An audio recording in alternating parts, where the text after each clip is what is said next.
Hi, I'm Edelisa B. Ocampo.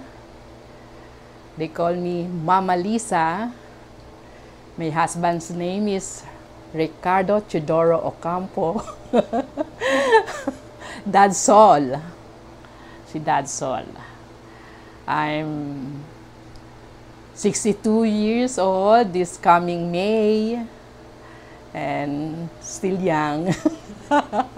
Sabi nila, batang Pasay ako kasi doon ako pinanganak sa Pasay. So doon ako lumaki, doon ako nagkaasawa, doon ako nagkapamilya. So yung environment na talaga ng Pasay, hindi mo makikita dito sa paligid natin sa Tagaytay na talagang kabaligtaran. Kasi dito napakatahimik, pati sa gabi tahimik. Hindi katulad sa Pasay na talagang maririnig mo, umaga pa lang, may nag-aaway na. So, nasanay na ako sa ganung, sa ganung environment. So, habang lumalaki kami, mahigpit yung nanay ko.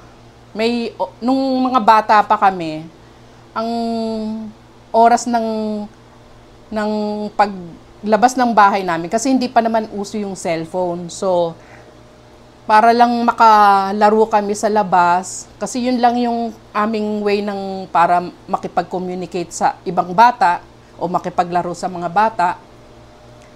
3 o'clock kasi yung 3 o'clock pala is yun yung nagigising kami kasi after ng lunch, patutulugin kami ng nanay ko. Yun yung tulog time namin, may hawak pang pamalo ang nanay ko. Kasi kapag hindi ka natulog, papaluin ka. Tapos ngayon, na-realize ko, kailangan pala ng tulog. Pag may ginagawa ka na, kailangan mo natulog. Kaya nga sabi ko kay Hana noon, matulog ka nang matulog kasi pag naging nanay ka na, wala ka ng time para matulog kasi marami ka nang gagawin sa bahay. So yung time na yun, naaalala ko lang kasi nung mga bata kami, kailangan pang may pamalo nanay ko bago kami matulog. So, nakapikit kami. Minsan sasabihin ko, hindi mo ako inaantok pero ipipikit ko yung mata ko. Sabi ko, kunyari na lang natutulog ako. Pero nakakatulog talaga ako noon. Kasi nakalimutan ko nang hindi pala ako, nagpe-pretend lang akong natulog. So, pagkagising namin 3:00, excited na kami kasi merienda time na yon. After ng merienda time, pwede na kaming lumabas. Pero, may time lang kami noon. Pagdating ng 5 o'clock, wala pa kami sa bahay. Lagot ka. So, sinusunod namin yon. Nanay namin ang gumagawa ng anong tawag doon? Ng rules na yon. Hindi ang tatay. Kasi ang tatay, nagtatrabaho yan. So, ang nanay ang kasama namin sa bahay. So, yun, sinusunod namin. Habang lumalaki kami. Bago kami matulog, kailangan nakapaglinis na kami ng katawan. So, nadala ko yon hanggang sa mag-asawa ko. Kung ano yung ginawa ng nanay ko, yun din yung ginagawa ko sa mga anak ko. Patutulugin ko rin sila after lunch. Tapos may merienda time, may laro time. Yung mga ganong bagay. Tapos nung lumalaki na ako, nagdadalaga na ako, dumating yung time na skip na natin yung elementary, high school, college. At the age of 19, nag-asawa na ako. Ang bata, no? May titag sila, yun? Dahil masyado ka pang bata na dun yung bugso ng damdamin. Yung yung kala mo in love ka na sa edad mong ganun. Yung yung emotion mo madali, kasi syempre hindi naman ako born again noon.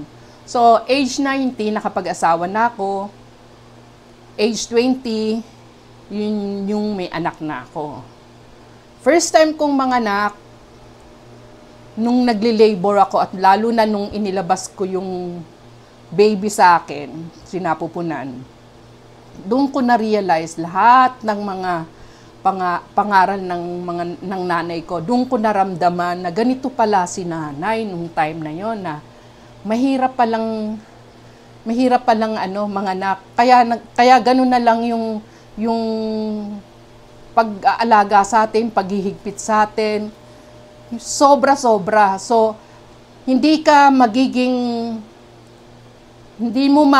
ibig sabihin, kung hindi mo katatayuan yung kinalalagyan ng nanay mo, hindi mo masasabing nanay ka kapag hindi mo naranasan yung pagiging nanay. Ano yun physically hindi naman spiritually ang pinag-uusapan natin dito. So, nung makita, parang normal na yata yung pag lumabas na yung baby, maiiyak ka hindi dahil sa hirap, hindi dahil sa sakit. Maiiyak ka dahil ganito pala ako pinanganak ng nanay ko, ganito kahirap. Tapos magiging matigas ang ulo ko, hindi ako nakikinig sa kanya. Yung bang ganung mga tipo, parang sabi ko, tapos nag-asawa ka agad ako. Parang gano'n sa isip ko. Gano'n, nag-asawa ko agad ako, nakikinig sa nanay ko. So, pero hindi naman ako nag-regret sa mga nangyari sa akin na yon. Kasi sa bawat buhay na nararanasan natin, doon tayo nagkakaroon ng lesson na, pag nagkaroon ako ng anak, ipapaliwanag ko sa kanya ng maayos yung mga naranasan ko. Siguro naman ganun din yung nanay ko. Pero, kumbaga may generation to generation, nag-iiba yung yung nag-iiba yung nagiging malumanay ka. Dati yung nanay mo sobrang strikta. Ikaw parang strikta na parang inilalagay mo rin yung sarili mo dun sa anak mo. Parang dumadating yung time kasi nung araw, di mo pwedeng maging kaibigan ng nanay mo. Parang iba. Pero ngayon kasi sa akin sa generation ko, na nagiging parang nagiging kaibigan ko na yung mga anak ko. Parang nasa isip ko na mas okay pa yung yung nagiging barkada mo yung anak mo. Na nasasabi sa iyo kung ano yung secret ng anak mo, nasasabi ng anak mo kung sino yung crush nila. Kasi hindi naman pwedeng hindi nila pagdadaanan yun, pagdadaanan. So, explain mo na lang sa kanila kung ano yung mga bagay na yun, na normal lang talaga yun. Pero, ang hindi normal, yung ilagay mo kaagad yung puso mo doon sa taong parang nagiging crush mo. Okay lang yung crush Kahit, di ba yung crush yung parang, wow, ang ganda naman ng lalaki to. Hindi lang yung gano'n dahil lang sa minsan nakikita mo dahil sa pag-ugali niya, parang nagugustuhan mo yung taong to. Ayun, yung paglaki ng mga bata, ang pagiging ina naman, sobrang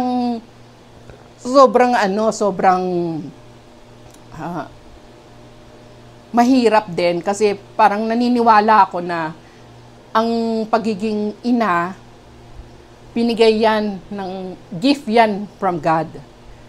Hindi sa mga babae, hindi yan basta-basta. Nagagampanan nila yung kanilang role as a mom, as a nanay, ng maayos kung ikaw lalo ay nakakakilala sa Panginoon. Mas okay yung gano'n kasi kumbaga yun yung guidance mo. Oo, may guidance kasi from your parents, from your mom, yung mga experience nila, magtatanong ka rin kung ano yung mga bagay na yon. Pero iba pa rin yung pag nakakilala ka na sa Panginoon. Bali, 1988 ako nung nakakilala sa Panginoon. So, ang anak ko noon, 3 na. Si Austin, ang naipanganak ko na nung bago ako na born again noon. So, sa pagiging born again naman, pagkakilala mo sa Panginoon, parang ingat ka sa sarili mo na, kasi may takot ka na sa Panginoon So, lahat ng bagay na nakikita mo o ginagawa mo, anong tawag doon? Yung parang aware ka na sa ginagawa mo na, hindi lang ako nakakita. Pero actually, ang pinamulat sa akin ng nanay ko, hindi mo nga sinasabi sa akin. pero may nakakakita sa'yo. Ganun lagi, parang hindi naman sa pananakot, pero totoo naman talaga nun. Hindi lang ikaw nag-iisang nakakita sa ginagawa mo. Yung pag-aasawa na, nung lumagpas na ako dapat sinabi ko paano ako naging nag-asawa. Nung nag-asawa naman ako, ang natatandaan kong pinayo sa akin ng tatay ko, oh, may asawa ka na. Hindi porket may asawa ka na at magkakaanak ka na, pababayaan mo ang sarili mo.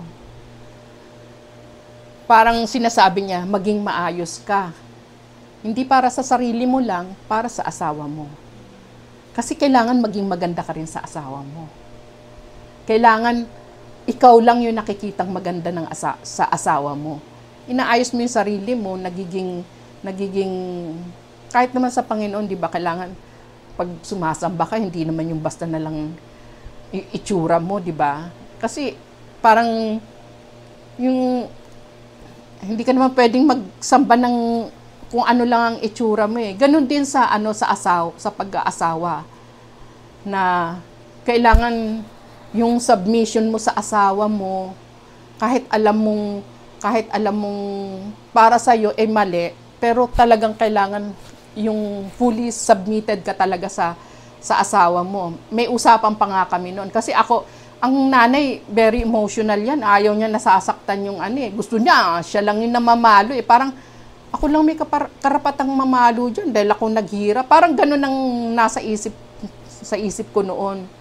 Pero pag sinasaktan siya o napapalo sila ng tatay nila, ang sakit-sakit sa puso ko. So, parang nag-aaway kami dahil doon. So, one time, nag-usap kami yung first husband ko. Sabi ko, ganito na lang pag magdidisiplina tayo sa mga anak natin. Pag akong mamamalo at kakausap sa mga anak mo, huwag kang makikialam. So, talaga namang parang ang hirap nun. Pag ako lang. Pag siya na namalo, hindi ka pwedeng huwag mong paluin, parang nagmamakaawa ka. So, yun lang yung kaya bawat palo sa anak ko noon, yung pagdidisiplina, talagang ang sakit-sakit sa puso ng nanay yun. Sakit-sakit sa puso. Pero, yun yung parang nagiging communication yun ng asawa mo para sa pagdidisiplina ng mga anak. So, yung dumating nga yung time na gano'n, na naging nanay ka na, naging lahat gagawin mo naman, yung gagampanan mo yung mga, minsan nga sinasabi nila, superwoman kaming mga babae, kaming mga nanay. Kasi, biro mo, sa panganganak pa lang, o sa pagdadala pa lang ng mahirap yon, lalo na kapag iniluwal mo yung mga anak mo. Sobrang hirap nun. Parang ini-explain ko sa inyo, pero pag hindi mo pa naranasan ng pagiging nanay, gumaganon ka lang, kumukunot ka, noon ka lang, talaga. Pero pag dumating ka sa point na ikaw yung mismong nakakaranas ng ganon, malalaman mo kung ano yung pagiging nanay, kung gaano kalakas ang nanay, na yung sakit na nararamdaman ng nanay habang inilalabas ka, hindi kakayanin ng tatay yun eh. Kaya nga superwoman yung nanay. Lumaki yung mga anak ko, wala kaming katulong, wala kaming yaya. Pero nakaya ko yung, kaya nga sabi ko, 5 anak ko. Pag nakita kong natutulog pa yung mga anak ko, ang bilis-bilis ko tumatakbo sa palengke, namamalengke ako noon. Tamang-tama, pag balik ko, gising na sila. So, nagpiprepare ako ng breakfast nila. So, parang, alam mo yun, yung kaya mong gampanan bilang nanay kung ano yung para sa mga anak mo, yung paghahanda, habang nag-aalaga ka, tinitingnan mo yung, habang nagluluto ka, nagpiprepare ng kung ano man, may baby kang maliit na medyo malikot na lumalakad na. Ang mata mo nandoon, parang marami yata kaming mata, yung mga nanay. Parang nakapaligid ang mata namin sa ulo. Kasi nakikita namin, tatakbuhin namin pag mahuhulog na. Tapos nandito pa yung niluluto mo, masusunog na. Talagang superwoman ang mga nanay. Yun yung masasabi ko. Tapos yung bilang mag-asawa naman, parang napaka, ano ba yung masasabi ko na, isa sa mga ano rin yan, isa sa mga pagsubok, isa sa mga, kumbaga nagtitrain ka nasa training ka na kayong mag-asawa, kasi magkaiba kayong magkaiba kayong paniniwala, magkaiba kayo ng, yung tinutukoy ko kapag hindi ka pa nakakilala sa Panginoon. Magkaiba pa kayong paniniwala, magkaiba ang mga ugali ninyo, nang nagsama kayo sa isang bubong ng bahay. So, una, in love ka. Patapos, pag nagsama na kayo sa iisang bubong ng bahay, doon mo na makikita yung kapintasan ng asawa mo. Makikita mo ng parang balahura. Yung kung saan lang ilalagay yung mga damit, ganon. May mga ganong bagay na hindi ganyan ang paglalaba, hindi ganyan ang pag-prepare ng hindi ganyan ang paggamit ng sabon, hindi ganyan ang paggamit ng shampoo, ng toothpaste, lahat-lahat na lang makikita mo yung mga bagay na yon.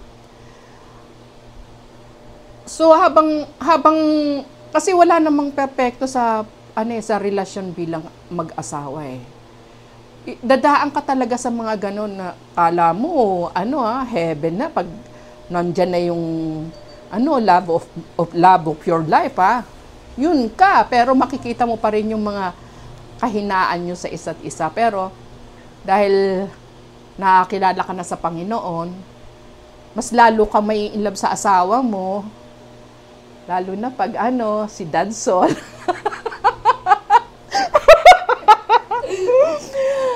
Alam mo yung yung time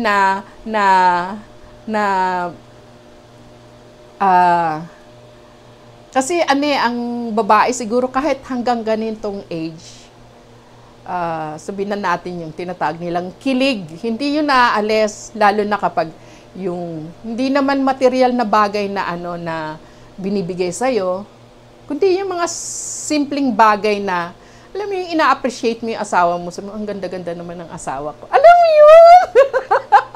So, nai-inlove ka doon. So, actually, hindi naman si Dad Sol lang na nagsabi noon, kahit yung first husband ko. Tapos, pag nag-aaway kami na, yung sa first husband ko noon, hindi ako naiiyak kasi nagluluha ang mata ko. Sa first husband ko noon, pag nag-away kami, simple lang akong babae. Alam mo, ang iririgalo niya sa akin, ang ibibigay niya sa akin, hopya! Hopya lang. Tapos, hindi siya nag-aabot, anak ko. Sabi niya, bigay mo sa mama mo. Kasi hindi ako kumakain pag nag-away kami. Talagang nakakatagal ako ng 3 days. Parang yun yung niya, yung anong tawag doon? Yung silent, tawag doon. Dapat ang tawag doon, yung silent na hindi mo siya kinakausap, yun yung ganti mo sa kanya, parang ganon.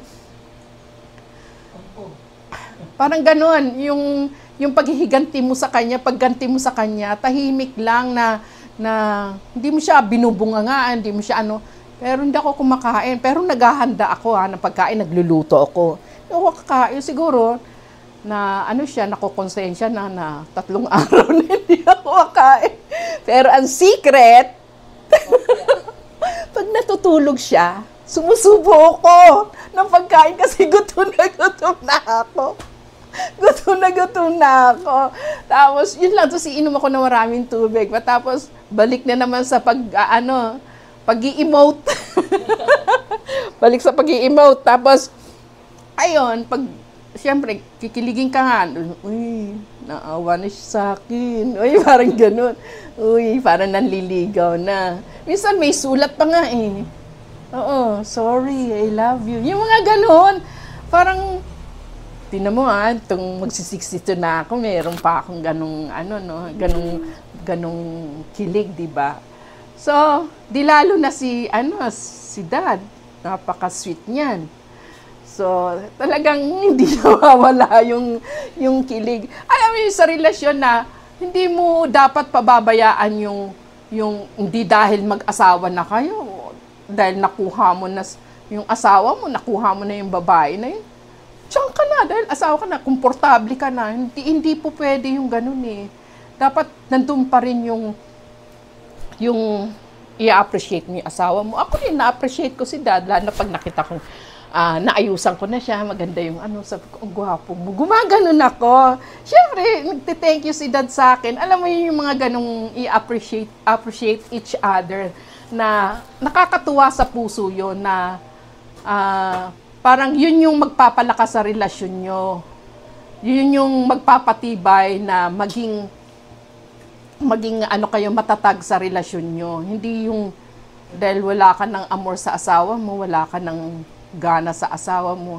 Hindi po pwede yun. Kailangan nandoon yung ligawan moment. Kahit sa ganitong age, nandoon. Kasi the more na nagliligawan kayo, yun yung way na parang gino-glorify mo rin ang Panginoon. Kasi nasa gitna nyo na yung Panginoon eh. Nandun na yung kasama yun sa pagsamba nyo sa Panginoon na natutuwa siguro ang Panginoon pag ganung, hindi lang yung, iba yung pagsamba natin physically sa Panginoon, yung nagkakaroon tayo ng time para sa Kanya, iba rin yung sa mag-asawa na habang tumatagal, magiging matibay yung pagsasama ninyo. Kami naman ni Dad dumating na sa point na, kasi wala naman kaming iniintinding anak, pero siguro, depende na rin sa mga mag-asawa na yun. Kaya, dun sa mga mag-asawa, ang payo ko lang na, kahit may anak kayo, bigyan nyo ng time yung sarili nyo nung kayong dalawa lang. Iba talaga pag kayong dalawa lang na hindi iset aside nyo muna yung mga problema sa bahay, yung kung ano man yung gagawin nyo sa mga anak ninyo, iset aside nyo. Bigyan nyo ng time yung sarili ninyo para sa asawa. How did you manage being on your own and raising your kids as a single parent? What was that experience like? Ay, sobra. Kasi talagang matagal akong nag-mourn. Talagang matagal. 5 years, 6 years, parang ganun. Hindi basta-basta nawawala. May time na pag may narinig akong music o yung kanta, kahit saan ako pumunta na siya'y naalala ko, naiiyak ako. Minsan time na parang lala sa gabi, pag mag-isa ka lang na papasok sa utak mo yung maalala mo yung asawa mo eh.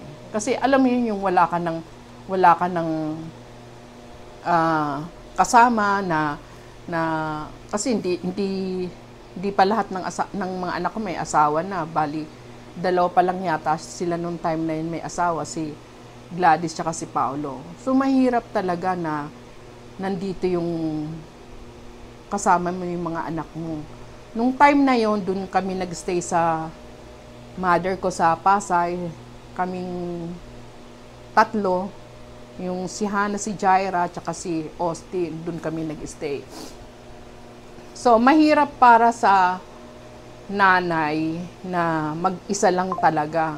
Kumbaga, grace lang talaga ni Lord na maging matatag ka, na maging, alam mo yun, yung mga anak mo na dumadaan din sa pagsubok. Dahil, syempre, iba yun yung kami lang yung nakatira kami lang sa bahay. May kasama kami. So, kailangan nilang pakisamahan yung lolo't lolo niya. Siyempre, magkaiba. Hindi naman nila kinalakihan yung lolo't lola nila. So, mahirap din para sa kanila. So ako, parang pinagbibigyan ko sila, yung nagpapayo ako sa kanila na hindi naman panghabang panahon tong sitwasyon natin. Tiis lang tayo, tapusin niyo yung pag-aaral niyo. Yun lang ang lagi kong binibilin sa kanila, tapusin yung pag-aaral niyo. So, yun, kasi ako naman nung time na parang nabisi na ako kasi may tindahan kami, nabisi na ako sa tindahan, doon na na-focus yung sarili ko. Buong paggising ko pa lang sa umaga, tindahan na ako. Tapos, nahabot kami ng 12 o'clock in the evening.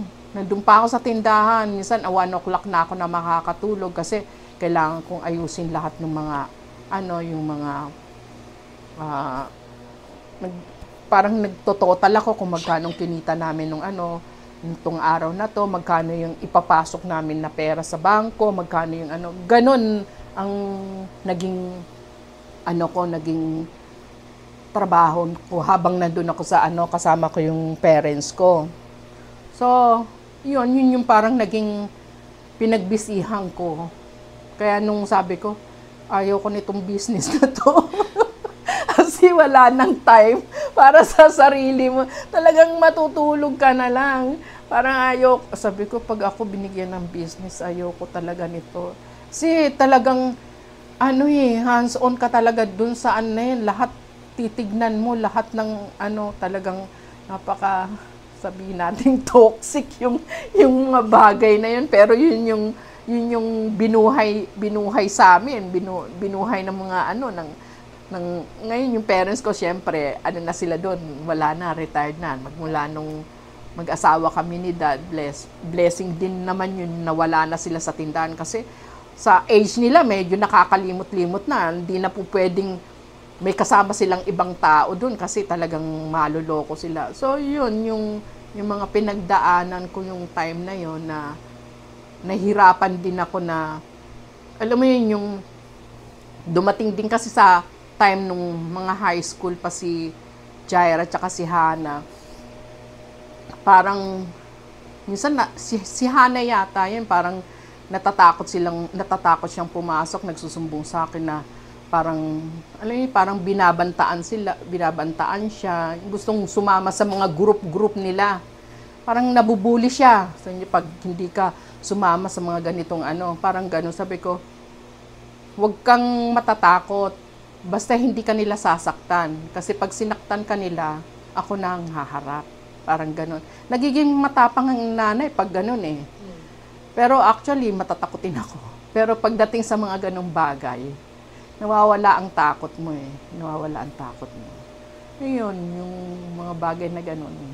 Ang sa single mothers, kailangan talagang maging malakas ka spiritually kasi nandun lahat ng tukso, mararanasan mo.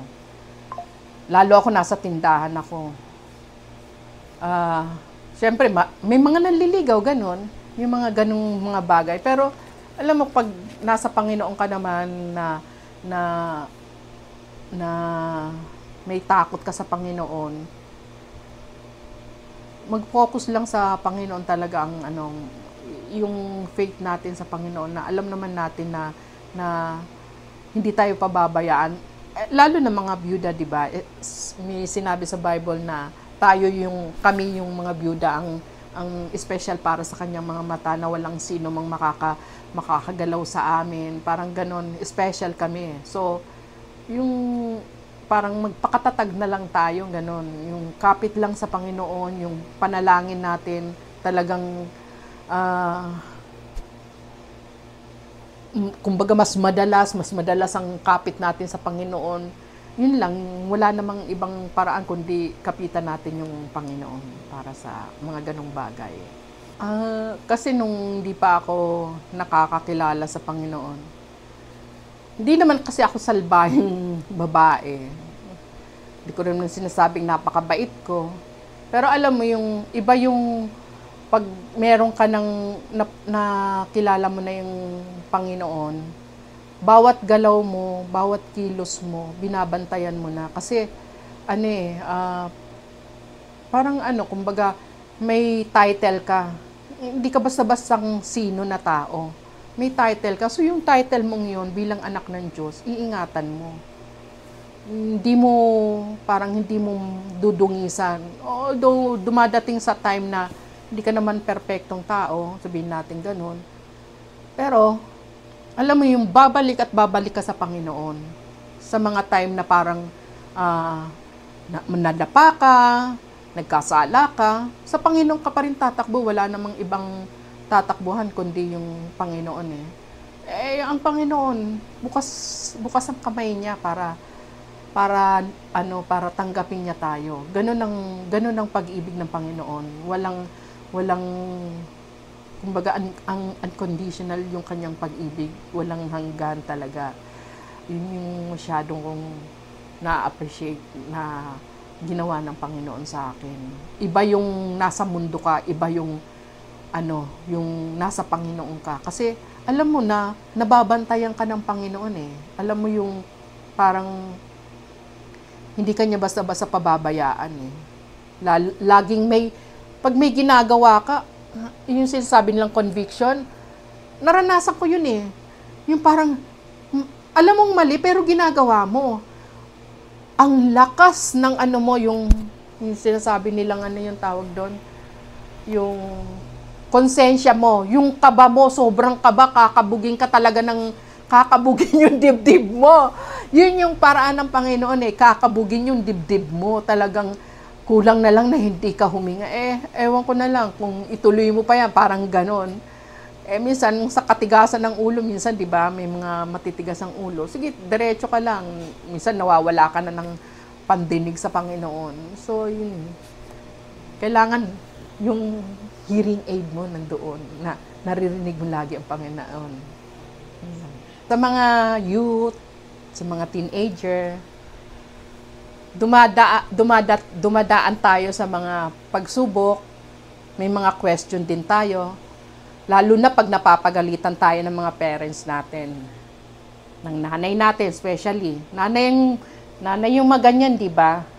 So, pakinggan nyo lang sila. Pakinggan nyo sila. Kasi pag dumating sa time na maging nanay ka, may intindihan mo kung bakit ganun si nanay, ganun si mama, ganun si mami. May intindihan mo. So, yung time naman na ibibigay sa iyo ng Panginoon ang para sa magiging, lalo na sa mga babae na bibigay sa inyo yung mapapangasawa ninyo. Siyempre meron naman kayong pandinig sa Panginoon, yung conviction nyo, yung mapayapa ka ba dito. Hindi lahat smooth, lalo na sa pag-aasawa. Hindi smooth yan. Kasi ganun pa rin parang nasa training ground tayo na parang inaano ka rin niya yung minmold pa rin niya yung pag-uugali mo. Minsan kita natin yung mali ng isang tao, pero actually ikaw yun. Hindi siya. Lalo sa mga mag-asawa, yung ganun. Kasi parang mali yata yung binigay sa akin ni Dad hindi dapat ito ang mapangasawa ko Parang ganon. Pero hindi actually, minsan nakikita mo siya, pero ikaw yon. Hindi bibigay sa'yo ng Panginoon yung taong yan. Kasi, di ba kasama mo naman ang magulang mo kapag napili na. Sa atin, sa pamilya natin, di ba? Binibigay sa atin yung magiging kapartner natin. Hindi porket binigay na sa'yo ng Panginoon yan, smooth na kayo. Meron pa rin mga pagdadaan ng pagsubok. Kala nyo okay lang kayo kayo masaya. Pero hindi. Okay yung marinig nyo yung payo ng mga magulang ninyo, wag nyo nang questionin yun, pakinggan nyo, sundin nyo, wala namang masama, kundi kung susundin nyo yung sinasabi ng mga magulang, kung ano yung mga gagawin nyo dapat, sundin nyo na lang. Yung question, tsaka na lang. Yun lang. Bye-bye.